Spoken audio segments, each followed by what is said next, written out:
인류 역사상 모든 사람이 같은 언어를 쓰고 같은 목표를 향해 나아간 시대가 단 한 번 있었습니다.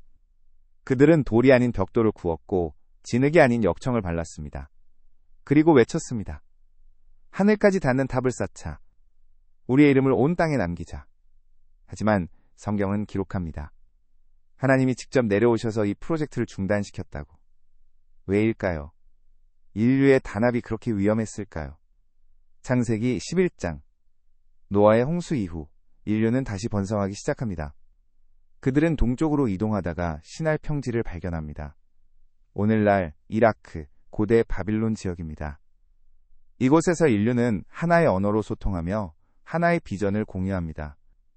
성경은 이 장면을 단 9개의 절로 압축해 기록했습니다.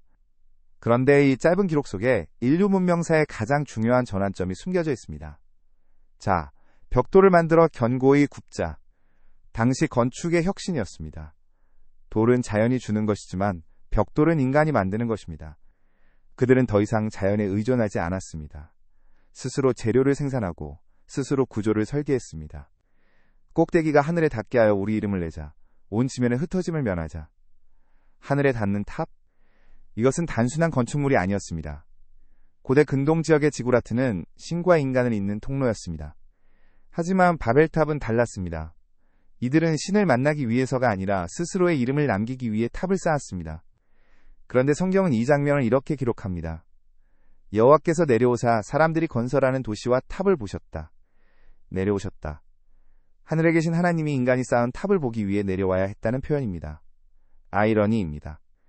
하늘에 닿으려던 탑은 하나님의 눈에 조차 닿지 못했습니다. 하나님은 이렇게 말씀하십니다. 보라, 이 사람들이 한 족속이요 언어가 하나이므로 이같이 시작하였으니 이제 그들이 하고자 하는 일을 막을 수 없으리로다. 이 문장이 던지는 질문은 강렬합니다. 하나님은 왜 인간의 단합을 두려워하신 걸까요? 어떤 이들은 말합니다. 인간의 교만을 심판하신 것이라고. 또 어떤 이들은 질문합니다. 만약 인류가 하나로 뭉쳤다면 정말 신의 영역까지 침범할 수 있었을까? 성경은 답을 주지 않습니다. 다만 결과만 기록합니다.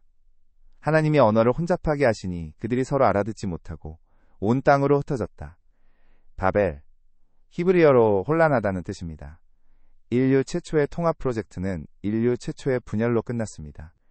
그런데 질문이 남습니다. 이것은 심판이었을까요? 아니면 보호였을까요? 만약 인류가 계속 하나의 언어로, 하나의 목표로 나아갔다면 그 끝은 어디였을까요? 오늘날 우리는 다시 하나의 언어를 향해 나아가고 있습니다. 영어라는 공통어, 인터넷이라는 공통공간, AI라는 공통도구. 우리는 다시 바벨 이전의 시대로 돌아가고 있는 걸까요? 성경은 묻습니다. 인간은 무엇을 위해 연합하는가? 그 연합의 끝에는 무엇이 있는가? 바벨탑은 무너졌지만 질문은 여전히 우리 곁에 남아 있습니다. 그런데 흥미로운 사실이 있습니다. 바벨에서는 하나님이 내려오셔서 언어를 흩으셨지만 오순절에는 성령이 내려오셔서 언어를 하나로 모으셨습니다. 바벨에서는 우리 이름을 내자고 외쳤지만 오순절에는 주의 이름을 부르는 자는 구원받으리라 선포했습니다. 바벨탑은 인간의 야망이었고 오순절은 하나님의 은혜였습니다. 우리가 쌓는 것은 야망의 탑입니까? 아니면 은혜의 집입니까?